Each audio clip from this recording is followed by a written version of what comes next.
Hello, my name is Jason Mercer, the Toronto Real Estate Board's Director of Market Analysis. With September complete, we are now also through the third quarter of the year and in the home stretch to the holidays. But the next 3 months will certainly be interesting. The September numbers showed that demand for ownership housing in the Greater Toronto Area remains very strong. However, with recent changes to federal mortgage lending guidelines and capital gains tax exemptions, there will be much to consider moving forward. Let's turn first to the September numbers. Greater Toronto Area Realtors reported 9,902 sales through TREB's MLS system in September 2016.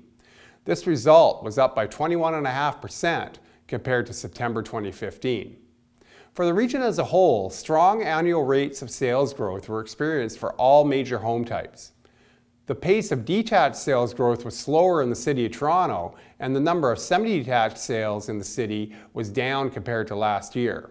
In both cases, the year-over-year dip in new listings was likely the issue.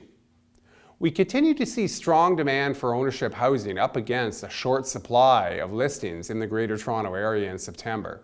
The sustained lack of inventory in many neighbourhoods across the GTA continue to underpin high rates of price growth for all home types. Both the MLS Home Price Index composite benchmark and the average selling price for all home types combined were up strongly on a year-over-year basis in September. The MLS HPI composite benchmark grew by 18% compared to September 2015. The average selling price was up by 20.4% to $755,755. Now, it's important to remember that the MLS HPI provides a price growth measure for a benchmark home, thereby allowing for an apples-to-apples comparison from one year to the next. The average selling price can be influenced by changes in both market conditions and the mix of homes sold. Now, through September, we remained on pace for a second consecutive record year for home sales. However, we must now consider the potential impacts of changes to federal mortgage lending guidelines and capital gains tax exemptions.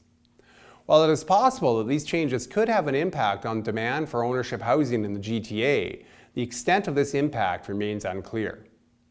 We've seen numerous changes to mortgage lending guidelines since the recession, and the impacts have differed. The changes made last December had little impact, whereas previous changes did have at least a temporary effect on home sales. The Toronto Real Estate Board will be closely monitoring if and/or how the recent federal changes influence market activity in the Greater Toronto Area. While these changes are pointed at the demand for ownership housing, it is important to note that much of the upward pressure on home prices in the GTA has been based on the declining inventory of homes available for sale.